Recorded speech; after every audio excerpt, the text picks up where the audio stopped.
David said we'll give it a couple more minutes. We're really excited to have this panel. Great to see you. Kayla, sorry, I have a sister-in-law name. Please just give me the words right there in front of me. But Suzanne, great to see you, and David, great to see you as well. I'm really excited for this conversation. Great to see you as well, Oscar. Glad to be back with Right. old friends. Yes, it is. Let's get into some good trouble together, all of us. All right, folks. It looks like folks are still coming in. Oh, nice. 89 people thus far. Awesome, awesome, folks. All right, then let's go ahead and kick things off. Good afternoon, good morning, everyone. My name is Oscar Arbulo. I'm the interim director, executive director for the Veterans Healthcare Policy Institute. I'm really excited for everyone to be here for this great webinar, this informative session, this great conversation with amazing experts within the field. This is Access Denied. We are going to be going over some important conversations about what's happening to our Department of Veterans Affairs. I am going to be passing the mic off to Suzanne Gordon, who will be your moderator for this conversation. We also have Naveed Shah, and we also have Kayla Williams. Just as a quick little note in the beginning, we will be recording this. So for folks who wanted to share it, we'll have that. We also want to encourage folks throughout this conversation, throughout this amazing panel, to please take advantage of the Q&A feature. If you have questions on something that comes up, please, it'll be myself. I'll be jumping in there with a couple other folks. Be jumping into the chat, into the Q&A section to pick out questions that are relative. So let's say we're talking about wait times and I see a question, I'll make sure to hold on to that and be able to present that question a little bit later. That way there's a good smooth transition within the conversations. The chat features there, comments, please. But for questions, I really please ask that you can please use the Q&A feature for that. And I think that might be it. Yeah, I think we're ready to kick this thing off. Great. Amazing. Perfect. Then I'm going to kick it to Suzanne. Suzanne, you are the moderator. The floor is yours. Hi, my name is Suzanne Gordon, and I'm the co-founder and senior policy analyst at Veterans Healthcare Policy Institute. And we're very excited about this particular webinar. We do these VHPI webinars about once a month, and we're working in this one with Common Defense. And thank you very much for your collaboration. We've worked with Common Defense for years, and it's very exciting. And today's conversation is a really high stakes one, not just for veterans, but really for everybody in the United States. Because what happens in the VA doesn't just stay in the VA, it impacts people because of the VA's teaching mission. The VA teaches the majority of American healthcare professions. It's the second biggest research powerhouse after the National Institutes of Health. It has an emergency preparedness mission, and of course it delivers clinical care to 9 million veterans. So if veterans can't get in, as we're going to learn, if they're sent out to the private sector because they can't get care at the VA, they're not going to get the kind of expert care that the VA delivers. And also the teaching mission and the emergency prepared mission and the research mission of the VA is going to be impacted. So Kayla Williams is going to kick off this discussion of an important survey that she did as a senior policy advisor for the VetVoice Foundation. She's also a senior policy advisor for VOVETS, and she was, among many other things, she's an Iraq Army veteran. She wrote 2 amazing books. Please look her up. That's how we found her, and she's a wonderful writer. And she was also, among other things, the director of the Center for Women Veterans at the VA under the Obama administration. So Kayla, we're very excited to hear what you have to say about your important survey. Thank you so much, Suzanne. I really appreciate it. And Naveed and the rest of the Common Defense family, thanks so much for hosting the webinar. And I'm looking forward to getting into the conversation and really honored to be able to collaborate on this important work. As Suzanne mentioned, I am an Army veteran. I deployed to Iraq in 2003 with the 101st Airborne Division Air Assault. And after using my GI Bill benefits to go to graduate school, I also worked at the RAND for little over a decade doing research and analysis primarily on military personnel policy and veterans policy, and was also at CNAS, the Center for New American Security, where I focused on the same topics. And I also was the Assistant Secretary of Public and Intergovernmental Affairs at VA under the Biden administration. So I am both a VA user and a former VA employee and a researcher. And one of the things that I have spent a lot of time thinking about is the fact that the problem at VA is not a lack of data. In some ways, it is the opposite. It is that there is too much data. There is an overwhelming amount of data being collected by VA, by VHA, by VBA, by every part of VA. And trying to parse it out is what gets challenging. How do you find what is most important in that? Another thing that is, Suzanne always points out that I think is incredibly, incredibly important is that VA is more transparent about its data than basically any other healthcare system in the United States. You would be hard pressed to be able to accurately say how long would I have to wait for a dermatology appointment if I live in Columbus, Ohio, in the private sector tomorrow. Like you cannot find that type of information. VA posts online every single day both the wait times for both new patients and established patients at every single VA medical center and community-based outpatient clinic all around the country. So it's very easy for you as a potential patient to hop on and see what you think your wait time should approximately be within the VA system. What they do not do is make that available historically across the board. It would be, I will admit, it would be a lot of data, but with the advances that have been happening, it seems like this should be doable.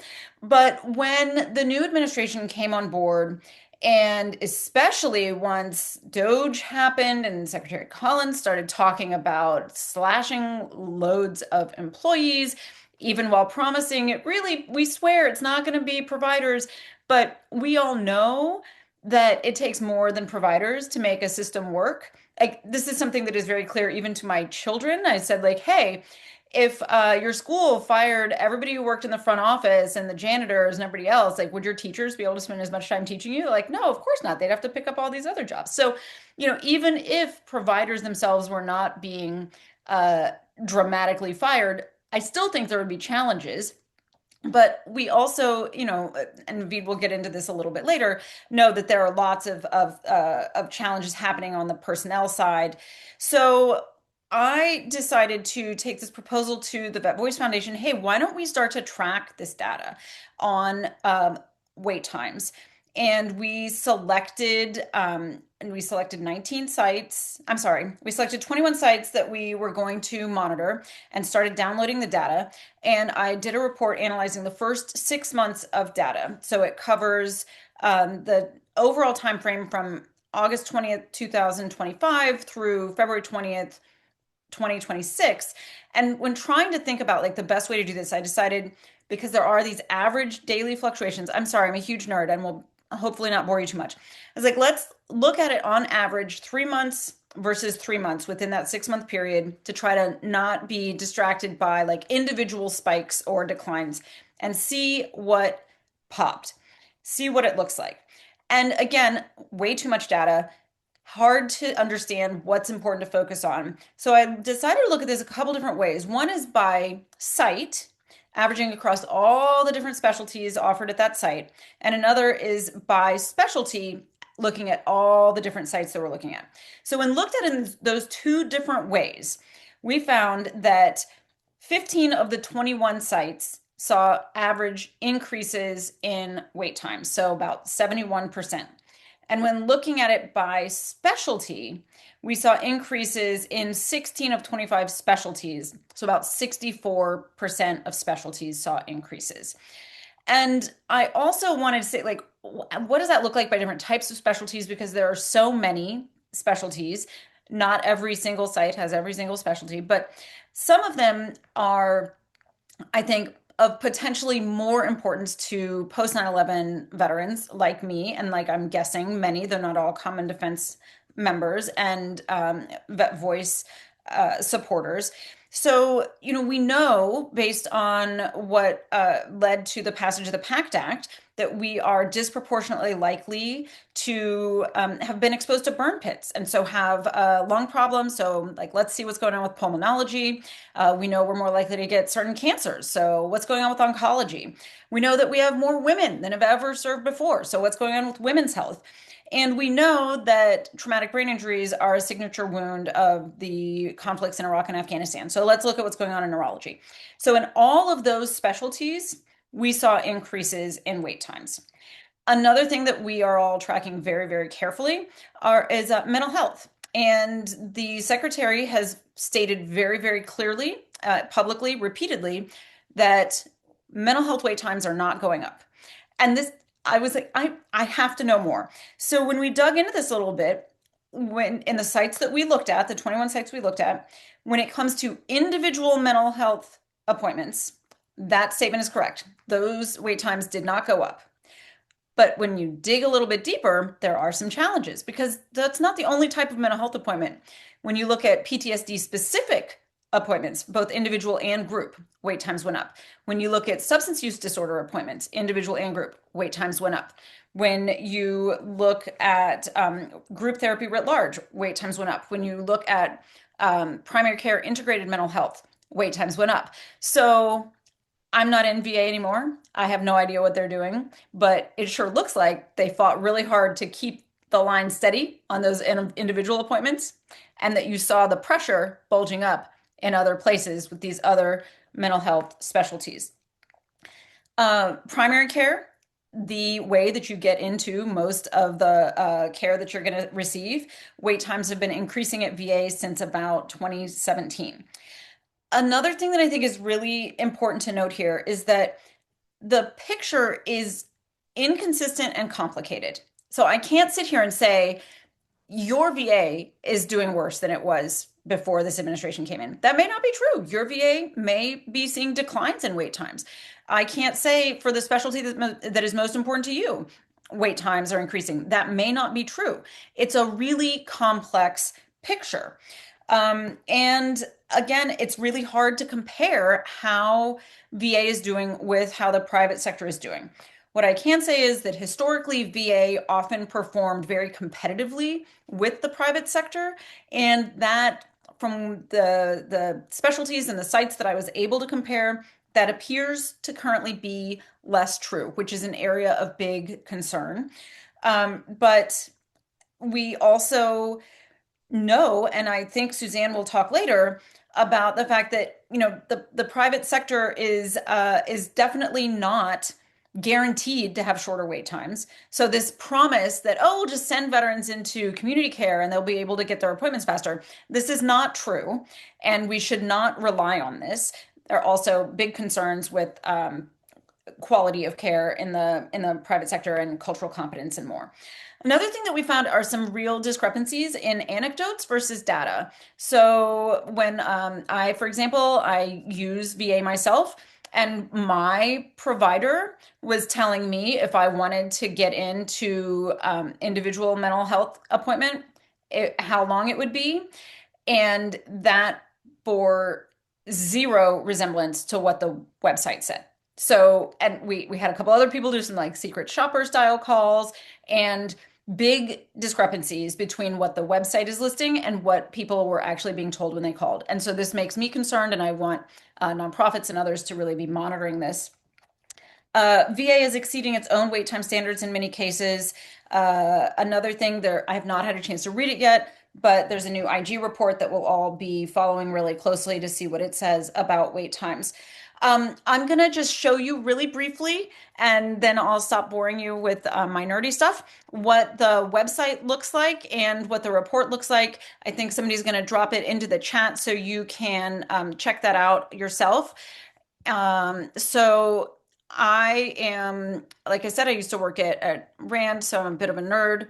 So I did a really nerdy, wonky report, and some fantastic tech folks made it pretty and pulled out the most important stuff and made it beautiful, made it a little more graphically easy to understand than my boring tables. So please go check that out, see what you think is interesting. And if you are a visual person, definitely check out that main website. If you want the long tables and the lengthy set of citations in the bibliography, please check out the report itself. Would really love for you to be able to see what is interesting to you, and please share it with people that you think might be interested and benefit from it. So hopefully I kept it to time.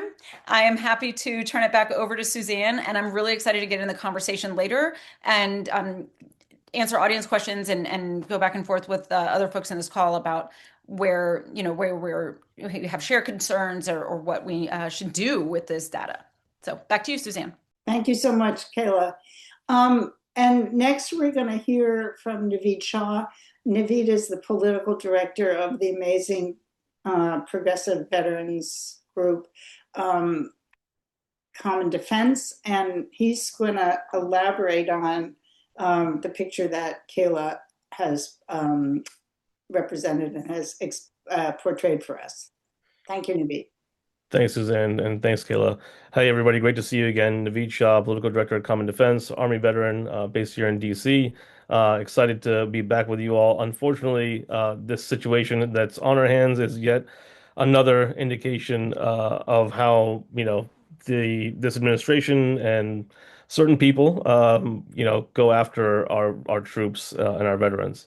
Kayla just walked you through what's happening with wait times nationally, and I want to show you what's happening at the congressional and district level. So our great data director, Alex Rich, who I think is in the chat as well, he built a tool called vhadata.org. I'm sure someone will throw that in the chat for us. So you can check that out. It pulls VA wait time data automatically every morning across 1,200 facilities, more than 36,000 locations and appointment type combinations, and maps it all to every single district in the country. So the way it started was that, Alex and our Deputy Director for Government Relations, John Kamen, were working with the folks on the Hill about this, and both parties talking to them about how difficult it already is to track VA wait time data. Even though the VA was publishing this data, it just was not easy to track it because they put it all in spreadsheets on different websites, different pages, and you had to um, compile it all together. Luckily, Alex is a wizard or a warlock, I'm pretty sure, and he was able to pull all this data together in a way that now we can actually see what the impacts are, not just, across the country, but again, by district. So you should definitely check it out. Pull up your district and share the data that you're seeing for your district. How many jobs have been cut in your area? Would love to see what you all are noticing and what trends are out there. And the tool helps us see those patterns. Like that work has led to meetings with the congressional staff on both sides of the aisle. So this isn't a partisan data set. This is just facts, right? So that we can all use it. So every figure on this website comes from the federal government. We didn't survey anybody, we didn't estimate anything that we didn't have to. These are the VA's published wait times, right? So uh, we're trying to be as objective about this as possible because it's not about this administration or the last administration as much as it is about just presenting the facts and being able to come back and say, this is what's happening, and this is how it's impacting us, as Kayla just walked through. So the job cuts are coming, from a facility level position, and at the facility level, they're eliminating these positions, and we're looking at like what station, what job grade, and what effects it's having. Um, but there is a third piece, and this is where it kind of does get damning a little bit. The VA is required by law to publish a report anytime it determines a facility has a severe staffing shortage in a given occupation, right? So what does that look like? So we have three things in this data set where wait times are rising, where positions are eliminated, and where the VA itself has already said in writing that we don't have enough staff. We have a severe staffing shortage. So from all of that, there's a lot to say, and Alex goes into the methodology on the website in depth. If anyone wants to go through and check it out, you should. But here's what I want you to remember about this. We call it a contradiction because that's exactly what it is. The contradiction is a facility in a job category where VA has reported a severe staffing shortage and then eliminated the positions anyway in that job category and facility. Why, so they're reporting, they're saying, hey, we have a severe staffing shortage here and we're cutting jobs. That doesn't make sense. It just doesn't add up, right?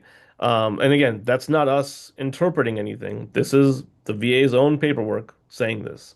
They told Congress they didn't have enough nurses, they cut jobs. They told Congress they don't have enough doctors, and they cut jobs. They told Congress they don't have enough social workers, and they cut jobs.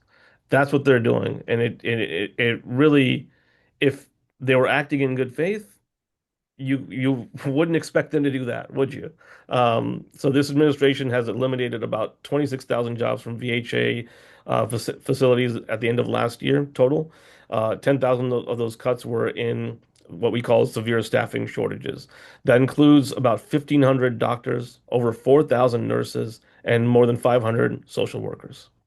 And you can see on the vhadata.org website that 2,000 jobs were cut in California, 1,200 jobs were cut in Illinois, and other states across the country are similar. You can see all of that happening, except in I'm sorry, House Veterans Affairs Committee Chairman Mike Boss, his district has zero cuts. What a surprise. I wonder how that happened. We and by the way, Alex built this data conservatively on purpose. Every cut is counted once, attributed to the district where the facility sits. We're not trying to double count. We're not trying to pad these numbers. Again, this is all just facts, just presenting them. If anything, this almost certainly undermines or understates the real impact because the VA still won't tell us what the baseline staffing levels of these cuts are coming out of. So, why this matters to you and your district specifically? VHAdata.org is built around these congressional districts where accountability is needed. Every district page shows you the cuts at those facilities physically located there, and it shows you something else. Local cuts based on a 60-minute drive time. Because we all know, like I'm here in Northern Virginia, but I go to the DC VA for my care, right? So it's within a drive time of your district. It shows you what those cuts are, for veterans in that area.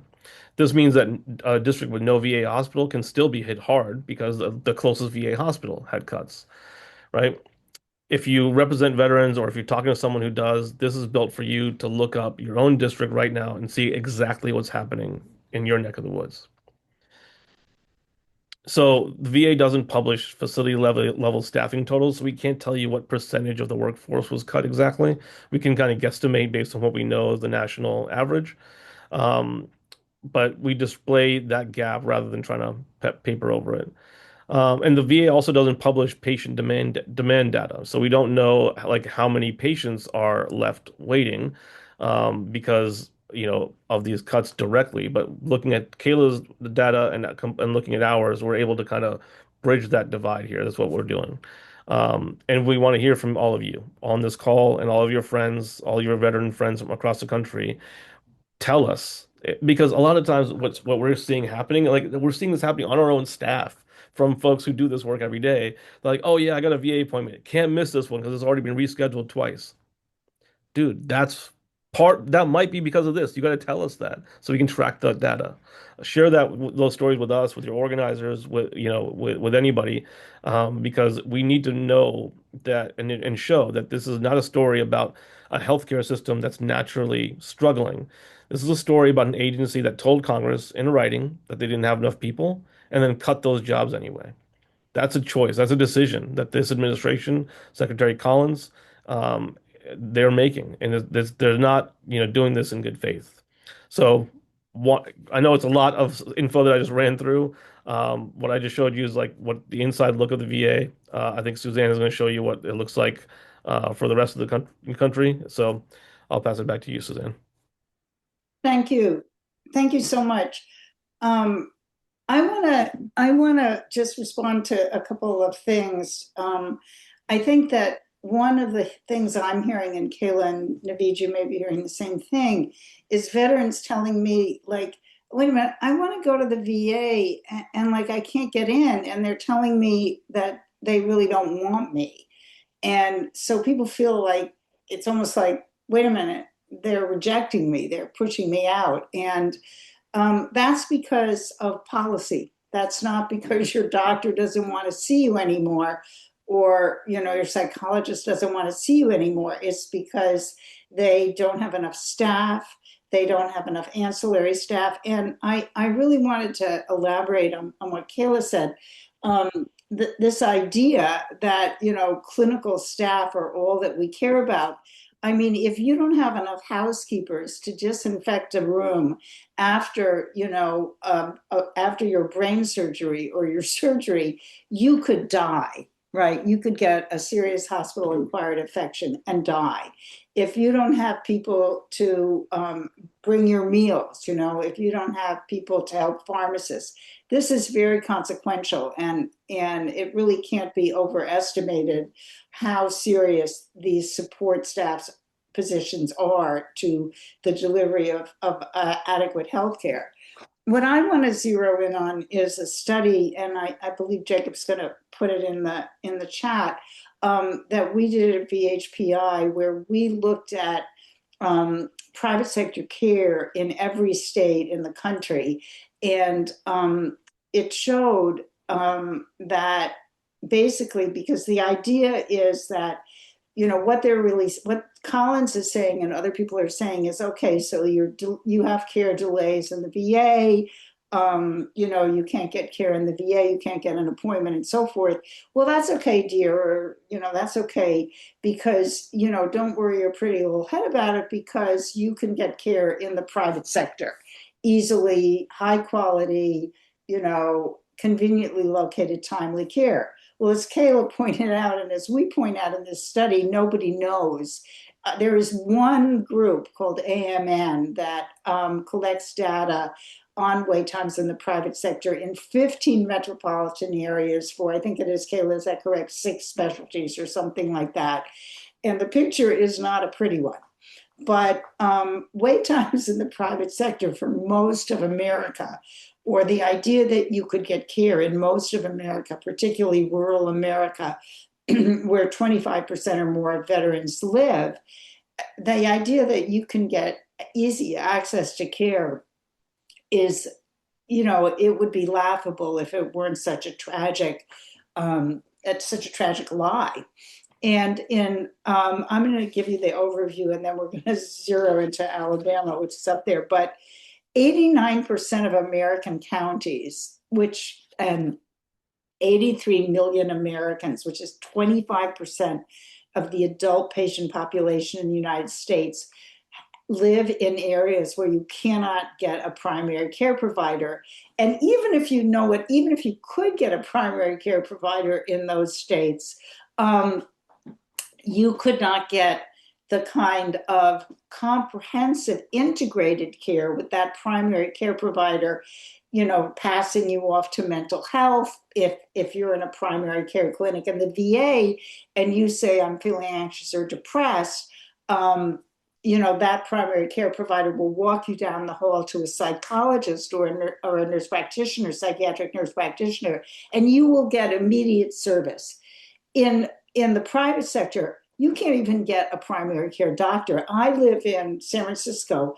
I live in fear that my primary care doctor is going to, like the one before, retire, and I'm not going to have any primary care at all. I have friends who work at UCSF who are doctors who cannot get care at the institution they work in because UCSF's primary clinics are closed to all new patients.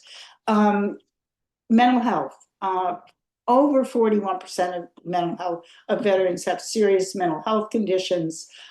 In the United States, we have a disastrous shortage of mental health professionals, and even the ones we have, as Thomas Insel, who was the head of the NIMH, the National Institutes of Mental Health, pointed out, even the ones we have, 750,000, I believe we have, most of them don't know how to treat serious mental illness, which many veterans suffer from. And they certainly don't know about PTSD or MST, military sexual trauma, and so forth.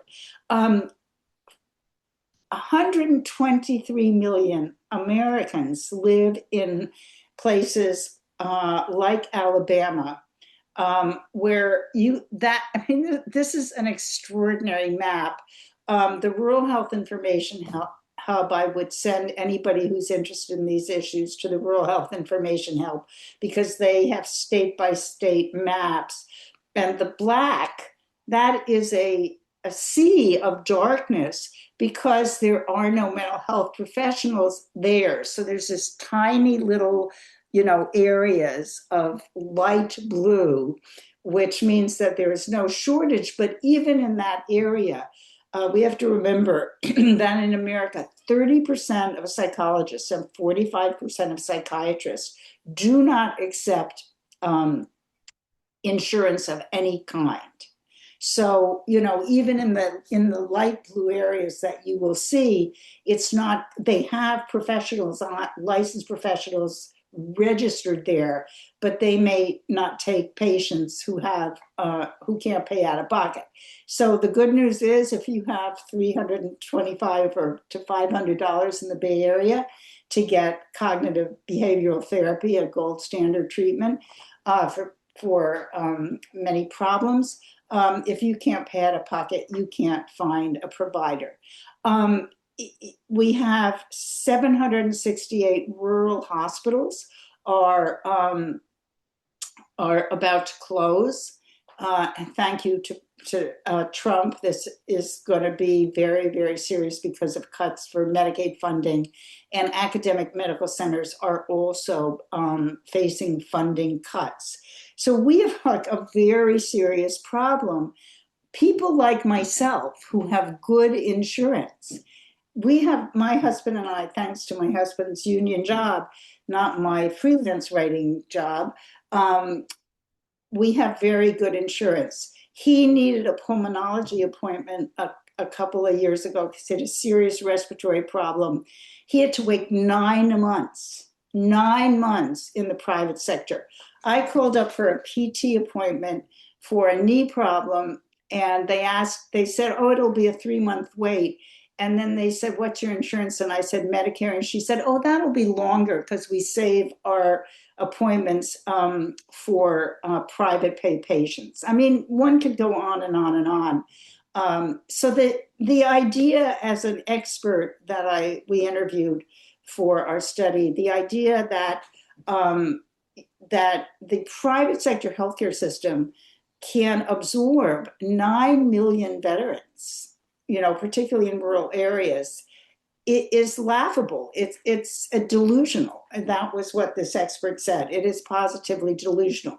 So, I just want to close in saying that what you have here, what we have painted, the three of us, I think, is a picture of we have the VA healthcare system that I would argue is the only actual healthcare system in America, because what we call healthcare systems usually are fragmented disease treatment systems.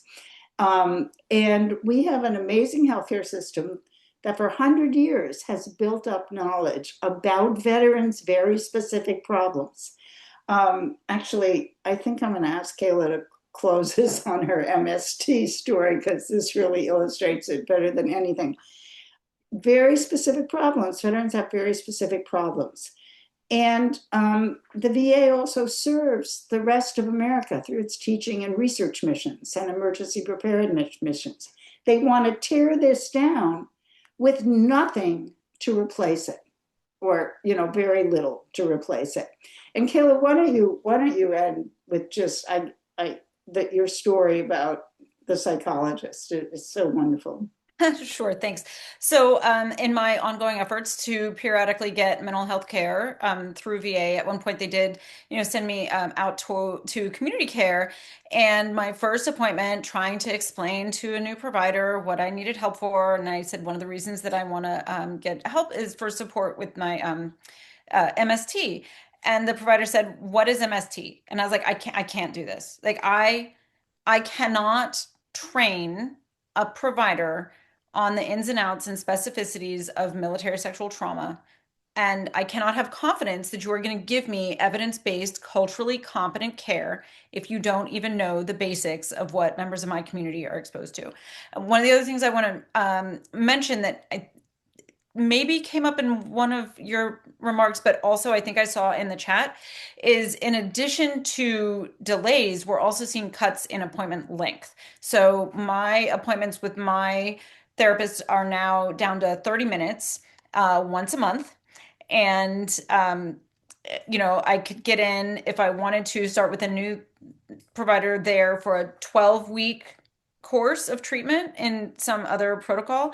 And I respect that. But my provider's like, no, I think you need ongoing care beyond just, doing another 12-week course of something. But they cannot put me in to get that at VA. They can only do 12-week courses of treatment, or I can keep doing 30-minute check-ins with her once a month. But she can put in a referral and I can go and see community care for a full year, once a week for a year, and then easily renew it for another year at tremendous cost to taxpayers, but with no confidence on my part that the care would be good or know anything about the military experience. And I just don't have the energy to train somebody who doesn't know the basics. And it just kills trust. Thank you, Kayla. And Kayla and I have talked about this, and I'm sure people in the audience know, it is not easy to get people to a mental health appointment. Like, they resist it.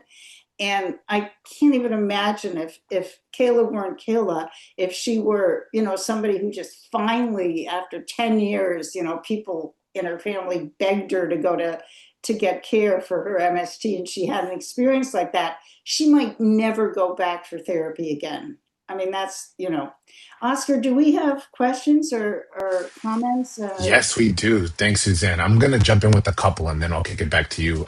There's been really good questions in there. I think some have been answered by a couple of folks, but I've been keeping tabs. Um, Kayla, this might be, or let's see, this might be for everyone, but I'm going to go through some of them. Let's see. When it comes to the archive of wait time, so this might go back to the VA data. Is there a server that can archive this monthly for available to? Is there a server that can archive this data monthly for availability to others that want to analyze it historically? So, like, what is the length of storage for this? So, and Naveed, I'll let you address this as well. One of the reasons that I picked a more limited number of sites is that I had talked to another researcher who was scraping wait times for all VA facilities, and at some point VA cut that off and stopped giving them the ability to scrape for every site for every specialty.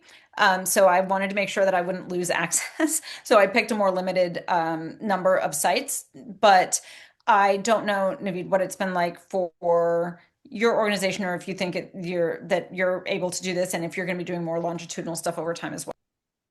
Yeah, I think definitely a question for Alex Rich, our data director. But again, his methodology is on the website as well, and he shared a pretty lengthy um, on how he gathered all this information. Long story short version is that we are kind of plugged into the data that they are sharing, and so it's being updated on a rolling daily basis right now. But as Kayla said, they could cut that off anytime. They're technically supposed to be sharing it by law, but with this administration, who knows what laws they decide to follow today and tomorrow. Thanks for that, folks. I got one more, or I got another one here. Here's a really good one. This can be for anyone, so anyone wants to jump in on this one. What is being done to educate VA and vet center employees about privatization?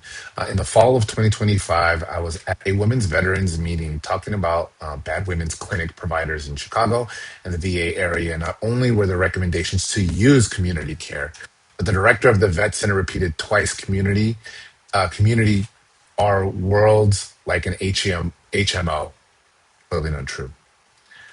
So yeah, how are we educating even our own crews? So I think that that's really variable. There's old jokes about if you've seen one VA, you've seen one VA. So I think some providers really know, and some providers really don't know, and some providers are doing the best that they possibly can. So like my provider is like, look, if you want weekly appointments, like I've got to send you into the community. Others, really want to try to keep patients within VA.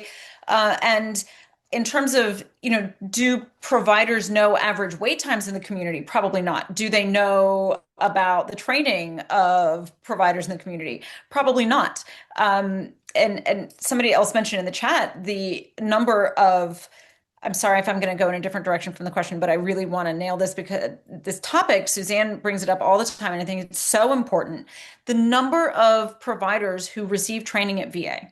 And so the negative second and third order effects, if we risk losing the VA direct care system, is going to be so profound. It's going to go beyond our ability as veterans to get care, but it's going to hurt everybody in the entire healthcare system. So, I think I will also note from working within VA, the number of mandatory trainings is very intense. And in some ways, that is great. In other ways, it can be a drain on folks who want to spend, as much time as possible doing patient care.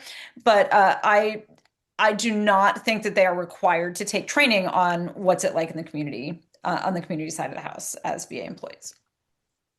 I want to just jump in to point out that it's really extraordinary that Congress has not required community care providers to have any training at all in how to deal with veteran specific conditions. So, that psychologist who said, "What is MST?" I mean, no one, that's like an oncologist saying, "What's prostate cancer?" I mean, it's such a common problem. What is it, Kayla? 1 in 3 women veterans suffer from military sexual trauma. And VA requires people, yes, it may be too much training, I don't know, but they are required to have training in how to recognize burn pit related illnesses, all kinds of toxic exposures. We're sending folks out to the community and they staunchly resist. Congress has staunchly resisted requiring these private sector providers from having the kind of training, or not even the kind of training, but any training in any of these issues, because they know that private sector providers will not sign up if they have to spend time learning about how to deal with veterans' illnesses. I mean, veterans represent between 1 and 5% of the patient population of a private sector provider. So that could be like 10 patients. So why should they take hours? I mean, one study showed, for example, that primary care providers would need 26 hours in a day to do all the training and to fulfill all the requirements they have. So, but one thing I think we should be pushing for is that these private sector providers have at least some training if they're going to take care of veteran patients. That's like a no-brainer. So that, folks, I wanted to see if we could share a couple of stories today. I know you've been waiting, looking at some of the comments and looking at the questions as well. And I wanted to ask folks here at this point, there's some things that can be shared as well. Oscar, you're. I don't know if other people are experiencing it, but Yeah, I think you're getting a little crackly there for a second. I Gotcha. think you were saying you want to share a few stories. I'll jump in and share one that some of y'all might already know, but our executive director Jose Vasquez was diagnosed with cancer last year. He's been very open and honest about sharing his story, which we appreciate. But it was really thanks to, him being so open and transparent with it that we have gotten kind of an inside look on what a good functioning VA looks like. So for reference, the day that the letter from the VA was leaked that said they were planning to cut 85,000 jobs was the same day that he got out of his biopsy. And he was on a Zoom call with us as staff telling us surgery was good, and he was wearing a hospital gown. It said VA property not for sale, and that's where the name of our campaign came from. We took it from his hospital gown. And he's just one, relatively younger vet who's been diagnosed with this type of cancer. We know a couple other former Common Defense alums one who has, who's only 34, he's been diagnosed with a bone cancer. Another one who's only 37 and is dealing with breast cancer. These are veterans who are relatively young and are dealing with these issues. Um, you know, and we haven't drawn a direct correlation or causation here, but you could probably guess that being exposed to toxins, being stationed in Iraq next to the biggest open air pit in the world, like I was, probably wasn't good for your health long term. And we got the PACT Act passed. It's one of those things that it took a decade for us pushing on it to get it over the finish line in 2022. And now here they are, just at the time where veterans are utilizing the VA more and recognizing that, hey, 20 years of war might have messed me up. Now they want to claw back the benefits that we earned and fought for, and we're hearing more and more stories like that.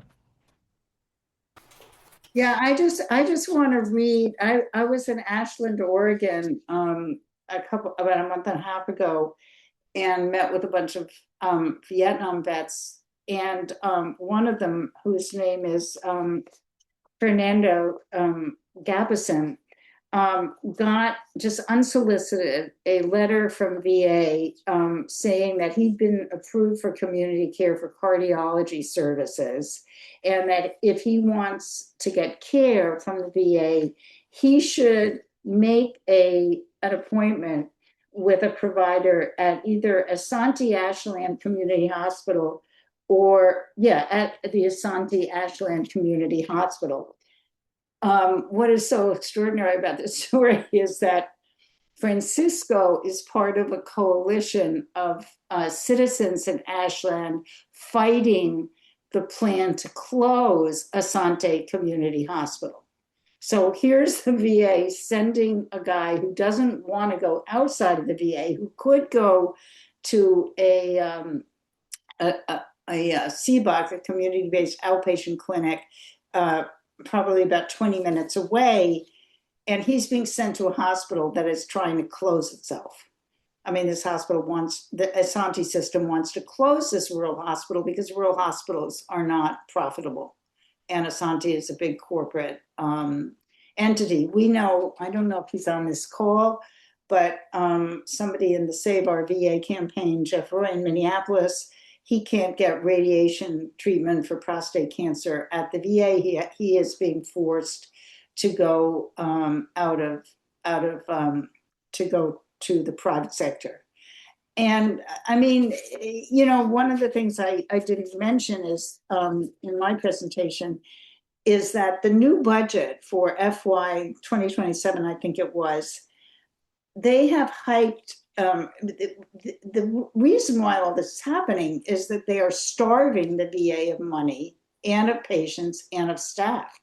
And the budget for community care was, get this, 628%, 628% higher in the 2027 budget request than in 2019. And they are actually asking for less and less and less money.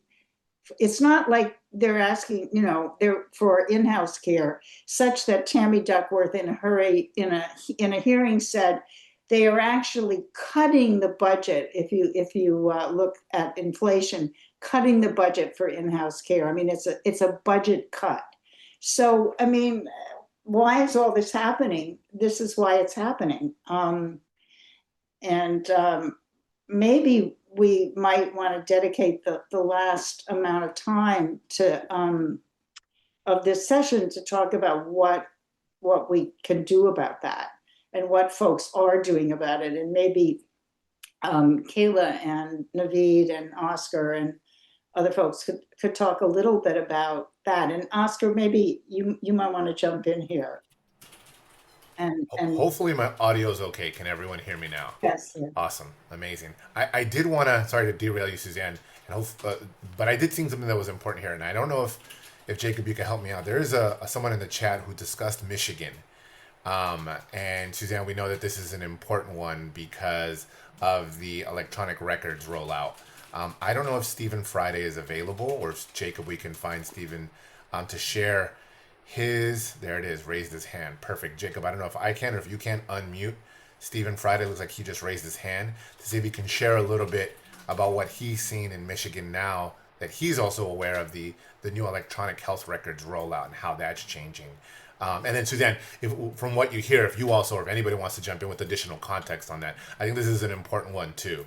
Let's see if we can let Stephen speak. Looks like we're getting there. Okay, great. There we go.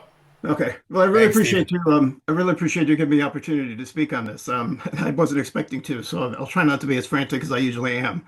I left the VA in March of this year, because of issues that we were having with staffing issues and problems, burnout and stuff like that. I had used a lot of the VHPI data and OIG complaints and stuff that I had written to the Secretary of the VA.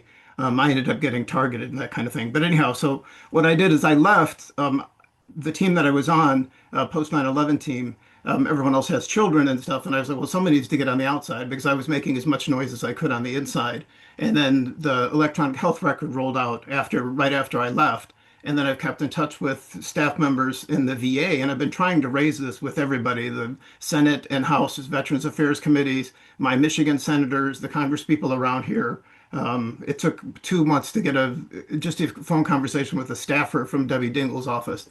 But anyhow, what they did right away when they rolled out the new system is they lost over 10,300 consults for care.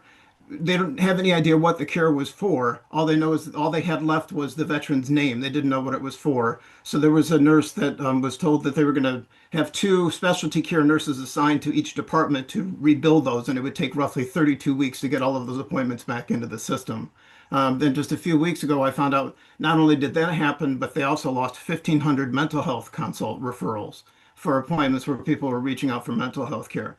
They're hiding it. They're hiding it all. And I've tried to reach out to media. Like I said, I've tried to reach out to Congress people and everything. I've been to every organization I can think of to speak about this issue, because one was the privatization push was big enough, but then the new electronic health record system, they're doing everything they can to keep it hush hush, and they're talking about how many patients that they've served and that kind of thing. One of the things that somebody that I am still in contact with works in where they process sending supplies to veterans. They process them each one at a time. If they're sending multiple things to a veteran, they process each thing once. And then that counts as multiple things that they've processed, multiple orders that they've sent out. And they're short-staffed and they're scrambling to try to keep up with it. So anyhow, so again, like I said, I wasn't expecting to speak on this, but this is obviously something very, very serious. When they rolled it out in Michigan, the entire Michigan market. Yep. So the people that I'm in touch with are the people that I used to work with in Ann Arbor through the union and stuff like that. But it's obviously going to be happening in Detroit and Saginaw and Battle Creek as well. Yeah, and I just don't think anybody is getting the word out there. And I don't think anybody wants to know, because if we're already sending $60 billion a year to community care, and they're trying to get all of it into community care through turning the VA to a type of insurance or whatever, I mean, we are way behind, trying to stop this train. It's just absolutely unbelievable. And unfortunately, I believe the politicians who are making money on these investments as well take a lot of donations from these insurance companies that will profit from this. I don't think it's that easy to get the signal out that needs to be out there to veterans, their caregivers in our communities. Stephen, thank you so much for your comment. And yeah, Suzanne, please. I mean, you've written the article, and please. If Jacob, if you could let Matt Stevenson talk, I think, is that possible to? Well, Jacob tries It sure to is. Yeah, I'll move him to that. panelist I now. mean, the issue of the EHR is super important, and we've been working. Matt can talk a lot about this, but VHPI is going to next week, I believe it is, release a report that was written by someone called Ed Marr, who it's MEAGHER, and he worked at VA and has been involved in IT for years. And I hope we will send it to everybody. I hope people will keep their eyes open for, or just try to keep this in mind. I don't know, Jacob, are we having any success with getting Matt on, or because we only have 5 minutes here, but Well, Let's see, I might be able to While do he it. tries to sort that out, I want to mention really quickly, if anybody has the ability to try to dig on this, I have heard basically nothing about the military health systems transition to the same EHR. I am a dual user and it has been a nightmare. Like, I take photos when I go in and they have signs up saying, "Oh, due to the transition to the new EHR, you may have to wait an extra 30 days for an appointment." I've had our kids' pediatricians saying, "Oh, I don't know anything about your, we can't see their growth charts. We can't see anything anymore because the transition to the new EHR." It has been a disaster from my perspective. But I think active duty is trained not to talk to press. And I think that dependents are also trained. They're very leery about talking to media because they're worried that um, the beneficiary is going to be punished, right? That their sponsor, military sponsor, will be punished. But I think that I really want to see somebody, FOIA or otherwise, demand data from DoD on what the transition has genuinely, really, truly been like on their side to compare to VA. Partly because I'm so sick of VA getting beat up for things that I do not think are unique to VA and want to hold accountable the company that is doing this. I don't know. So I'll stop and turn it over to Matthew and others. But just want to put that point. we've got Matt up here who could We do, but talk. I think Matt said that he is going to provide maybe commentary at some other time. He said he Oh, might. okay, sorry Yeah, about that. it's okay, totally fine. But Matt, thanks for jumping in here, and thanks Jacob for Yeah. doing the rapid One reaction. more thing I want to mention Yes. too, while because I saw this in the chat, there's several people who are saying like, what do we do about this? And I know that's a great, not a good feeling to have, to feel like we're powerless, and we're not. And that's why we brought all of you all here together with us. This is not something that any of us have to take on individually. We're working with VHPI, we're working with Kayla and the Vet Voice Foundation, and many other veterans groups are also on board with us. But right now, we're gearing up for an immediate fight that's happening because of the major Richard Starr Act that you all might have heard about. Congress is moving a bill potentially this week that would suppose, while at the same time advancing the Major Richard Starr Act, would cut future disability ratings and benefits for veterans with tinnitus and sleep apnea. And we're holding an emergency briefing tomorrow evening at 7 p.m. with Representative Ranking Member Mark Takano of the House Veterans Affairs Committee to talk more about what this means for us. So someone will hopefully drop the sign up link in the chat because and you can sign up for that briefing as well. Veterans who have been injured or are suffering from ailments due to their service shouldn't have to lose access to that care no matter what. And we shouldn't be doing that. Essentially, what they're doing is they're cutting these benefits for future veterans in order to pay for benefits for other veterans. Like at a time when we spent $18 billion on this war in Iran, we can't afford to care for the veterans who are serving there. Like they're going to come home with these issues, and we're going to say, "Sorry, you're on your own." Like that doesn't seem fair. So join us for that briefing tomorrow at 7 p.m. And we have Russell Lemley, who is a co-founder of VHPI and senior policy analyst, and I just did a story on this very issue for the American Prospect, which is going to come out tomorrow. So folks might want to keep an eye on that. So Oscar, I think you're going to Perfect. Yeah, close no, it. I don't know if thank you for that, Naveed, and that's a perfect kind of segue into like the action part.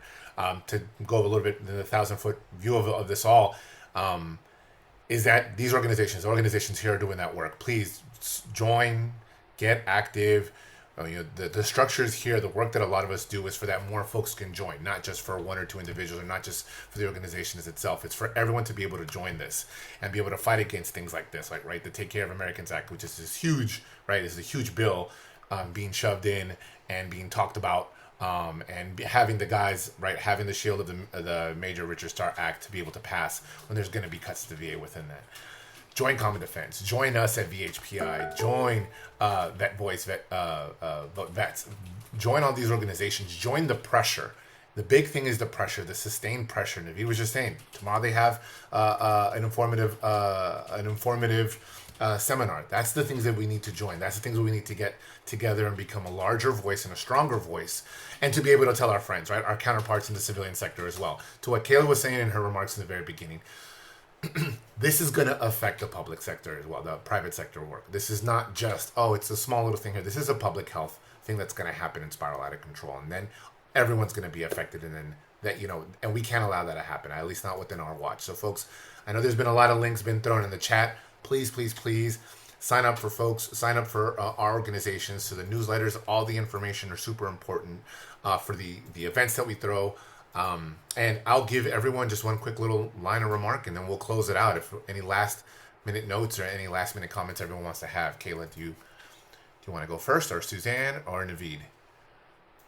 Sure. You mentioned my name first, so I'll go first. Sorry, I did also drop this in the chat, but there are so many other things that we all need VA for.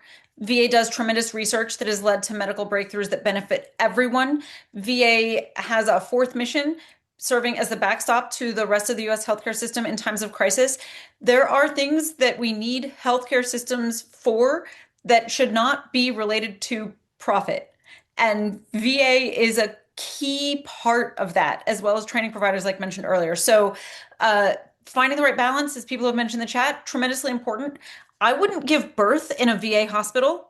I will only want to give birth in a hospital with a NICU. Like, yes, we need community care, but the balance needs to be right. We need to avoid the death spiral. We need to keep a strong direct care system. We need to hold people accountable, and we need to ensure that democracy keeps working. So get out there and get involved.